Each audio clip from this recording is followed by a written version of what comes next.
I'm saying? That's what I'm saying. So ngokuthi bangale information bawu3 bonke bayathembana. Mayisiphuma information useyasuka ubesi uthuka uMakhoba uthi uzombulala.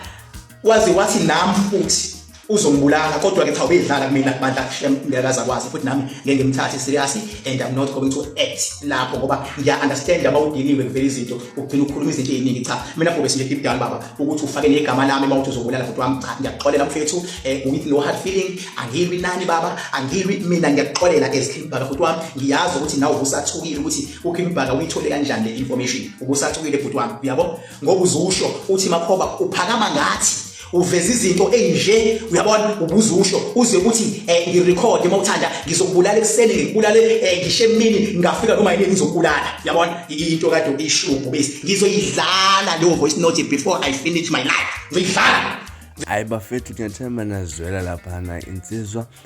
laphana uKing Bhaka lapha nichaza kamanzi ukuthi laphana kunensizwa ekumele zife laphana okanye ekumele zibulawe laphana ngenxa yalamaqinisa seke avela laphana ukuvela kwezinto zokuthi laphana ukhehlelezi wenza competition laphana engekho ngaphansi kwegama lakhe kusola ke laphana insizwa eyintathela sosikhathi uSandile Makhoba ukuthi yena ubhutshuzele izindaba wasezinika laphana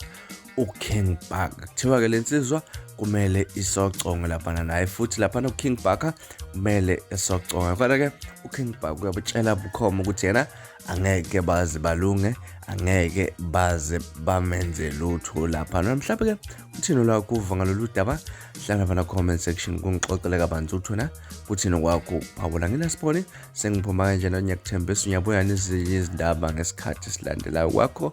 ukusubscribe nibe nosuku lomnandi ngithanda kakhulu.